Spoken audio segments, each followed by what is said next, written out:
आइए मैं सीधा बढ़ता हूं, मेरे साथ आज कौन कौन जुड़ा है। सुधांशु त्रिवेदी और नासिर हुसैन है मेरे साथ फर्स्ट राउंड के अंदर, उनसे बात कर लेते हैं। नासिर हुसैन, आज प्रधानमंत्री ने बोला कि आपके पैरों के नीचे जमीन नहीं है और फिर भी आपको यकीन नहीं है, ये कांग्रेस पार्टी के संदर्भ में बोला। Your reaction to that Nasir Hussain ji? आज लोकसभा में जो प्रधानमंत्री नरेंद्र मोदी जी अपनी बात रख रहे थे, जितने सवाल इनसे किए गए थे कांग्रेस पार्टी द्वारा और अपोजिशन पार्टीज के बहुत सारे एमपीज द्वारा, उस पे इन्होंने एक बात नहीं कही। जितने सवाल खड़े किए गए थे उस पे एक सवाल का जवाब इन्होंने दिया। जब इनके ऊपर जितनी भी बात आई उसमें कोई सफाई इन्होंने नहीं दी। क्यों नहीं दी? क्योंकि इनको पता है कि सरकार फंसी हुई है दलदल में। सरकार जो अदानी वाले मामले में जिस तरह से फंसी हुई है उसे बाहर निकल नहीं सकते। तो सबसे बढ़िया तरीका क्या है? अपोजिशन के ऊपर आरोप लगाओ, इस मुद्दे के बारे में बात मत करो, कोई तर्क मत दो, कोई इंक्वायरी मत करवाओ। ये बड़ा अच्छा स्ट्रेटेजी प्रधानमंत्री ने अपनाया है। जमीन तले पैर तले जमीन की इन्होंने बात की है। इसलिए ये कहते हैं कि आप लोग चुनाव एनडीए ने जीती है, भारतीय जनता पार्टी जीती है। अभी मैं कई चैनल्स में सुन रहा था, एंकर्स भी कह रहे हैं और बीजेपी के स्पोक्स पर्सन भी कह रहे हैं, भाई जनता उनके साथ में है, जनता उनको सपोर्ट कर रही है, इसीलिए हम सवाल नहीं खड़ा करना चाहिए। कांग्रेस की सरकार भी थी, कई बार 50-55 साल कांग्रेस की सरकारें भी थी, तो उस टाइम की जनता उनको वोट दी थी, वो सरकार में थे। उस टाइम की विपक्षी पार्टियां, उनको सवाल नहीं खड़ा करना चाहिए था। आज की भारतीय जनता पार्टी पिछले 70 साल के बारे में सवाल नहीं खड़ा करना चाहिए। पार्लियामेंट्री डेमोक्रेसी में जी विपक्ष की भी एक भूमिका होती है। विपक्ष की भूमिका में सवाल उठाना सबसे बड़ी भूमिका उनकी होती है। सबसे बड़ा रोल उनका यह होता है कि आप सवाल खड़े करो, लोगों के सामने मुद्दे लेके आओ। आज सिर्फ हिंडनबर्ग का रिपोर्ट की बात नहीं है, दुनिया भर के 50 मैगजीन्स में, दुनिया भर के 50 जर्नल्स में ये बात छपी हुई है।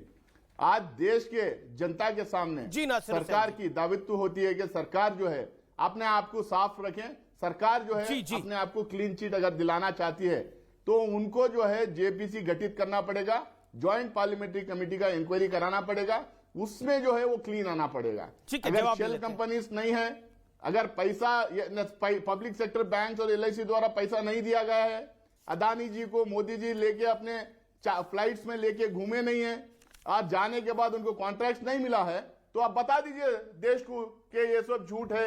आप फलाने डेट पे वो आपके साथ नहीं थे फ्लाइट में, उनको फलाना कॉन्ट्रैक्ट ऑस्ट्रेलिया में नहीं मिला, श्रीलंका में नहीं मिला, बांग्लादेश में नहीं मिला, इजराइल में नहीं मिला इनके जाने से। जी जवाब देखिए, दुनिया भर की बात करेंगे, लेकिन ये जो लोगों का जो पैसा ठगा गया है, जो लोगों का पैसा इस्तेमाल किया गया अपने क्रोनी कैपिटलिस्ट फ्रेंड्स को, अपने पूंजीपति दोस्तों को मदद करने के लिए, उसके बारे में कोई जवाब प्रधानमंत्री दे रही ना भाजपा के कोई सांसद, दोनों हो सकते हैं, कोई सांसद ने उसका जवाब नहीं दिया। लेकिन राहुल जी ने जो ये बातें कही उनको एक्सपंज कर दिया गया लोकसभा की कार्रवाई से, क्योंकि वो ऑथेंटिकेट नहीं कर पाए। वही बोल रहा हूं जी, तो डेमोक्रेसी कहां रह गई? पर ऑथेंटिकेट तो करना पड़ता है, तो पार्लियामेंट्री रूल है सर, आप खुद मेंबर ऑफ पार्लियामेंट है, ऑथेंटिकेट तो करना पड़ता है। जेपीसी करवाइए ना। अच्छा दूसरी बात कर लेते हैं, बिल्कुल ऑथेंटिकेट करवाएंगे। अच्छा मैं आप जेपीसी करवाइए, जेपीसी से क्यों भाग रहे हैं? पार्लियामेंट पे करना पड़ता है भाषण को, जेपीसी से क्यों भाग रहे हैं? लेकिन देखिए जेपीसी से क्यों भाग रहे हैं? अच्छा बिल्कुल ऑथेंटिकेट होगा, बिल्कुल तर्क सामने आएगा, बिल्कुल एविडेंस लोग देंगे, बिल्कुल जो है प्रूफ लोग देंगे, सिर्फ सांसद नहीं देंगे, आप सूत्रों भी देंगे। लेकिन पीयूष गोयल ने जो लीडर ऑफ द हाउस है राज्यसभा के, उन्होंने जेपीसी की बात पर जवाब दिया। एक तो करवाइए आप। जी इत्मीनान से। और मैं यहाँ पे व्यूअर्स को बता दूं कि जिस कंपनी का नाम लेकर राहुल जी ने आरोप लगाया था, उस कंपनी के वाइस चेयरमैन है संजय रेड्डी, यानी जीवे की कंपनी। उन्होंने बोला कि अडानी ग्रुप ने या किसी और ने हम पर कोई दबाव नहीं डाला, यह बात बिल्कुल मनगढ़ंत और कहानी है। उन्होंने डिनाई कर दिया इस पूरी बात से। तो जहां तक ऑथेंटिकेशन और सबूतों की बात है, पहला झटका यहां लगता है। मैं अब सुधांशु त्रिवेदी का रुख करता हूं। सुधांशु त्रिवेदी, किस लॉबी की बात कर रहे थे देश के प्रधानमंत्री? क्योंकि उन्होंने बोला पूरा इकोसिस्टम कल बहुत ज्यादा विचलित था और सो भी नहीं पाया रात भर। न्यूज़ 18 इंडिया की web series FIR number 208 streaming today.